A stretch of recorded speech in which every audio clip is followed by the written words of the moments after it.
In what ways will your media product choose, develop or challenge forms and conventions of a real media product? I try to fit with the normal media conventions while also trying to be unique, starting off with a poster. We use the image of hands to symbolise the feel of the characters. The theme of race comes into the poster and also the relationship between the characters. The image of the two hands symbolises the relationship of the two.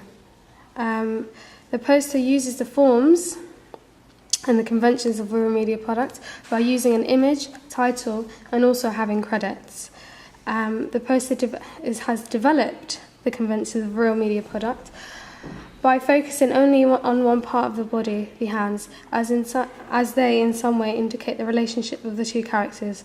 With the review, we also followed the same conventions. Using salt as an example, the review was very easy to do. We used the same image that was used on our poster, the two hands that represent the mood and the feel of the film, without giving the plot away. We also stayed with the same title and font colour. We used an image from the main product to visualise a part from the actual film. This image looks like she's violently attacking him, which indicates the storyline and review. We made the review into a magazine spread showing the page number and showing a bubble quote caption, which is normally used in reviews to show importance in some part of the review, which shows a part of the review that captures the audience. This again was the conventions of the review. Okay, with our main product, we used the conventions of a short film by choosing the topic of domestic violence. We decided to keep the storyline very factual and serious. For example, we chose a short story and developed the characters. Normally in a short film, you have limited characters as you want the audience to get involved with those characters. Another example of us using the conventions of a short film are that we used a lot of flashbacks and point of views. We developed our short film by establishing the characters and creating a twist at the end, the twist being the female being the abused victim. We challenged the forms and conventions of a short film by the use of sound. The use of sound was very important in this film. Also, it meant that the sound that we chose would create tension and suspense. Sound was vital when the two characters were fighting. We had to reshoot the fighting scene several times and put the microphone close to both of the characters so the sound of the actual hitting could be heard.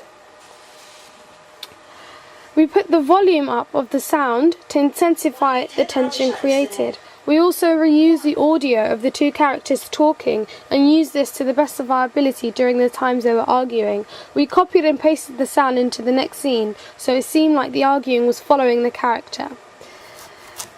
We also used flashbacks throughout the film to show the importance of remembering what the victim suffered. This was good and common in short films, as a full story could not be covered in the long term. Also, with our storyline, it was very challenging at first.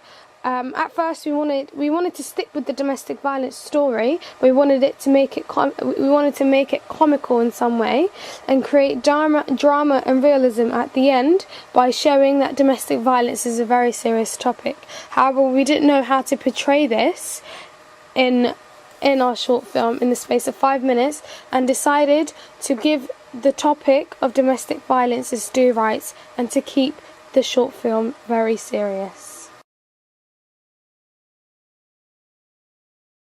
The feedback we'd like to get from our audience is obviously positive. We'd like them to be able to understand what the storyline is about and why things are done. We'd also like them to know that there's light humour within the violence scene, to show the irony as well. We're also going to ask our classmates and our teachers, and I'm also going to ask a few friends from outside of my class. I've already asked a few friends of mine and they said it was good. Our teacher has set us a task, for the whole class to see our work, and they told us what grade they'd give it and what we need to improve on, so that was pretty useful.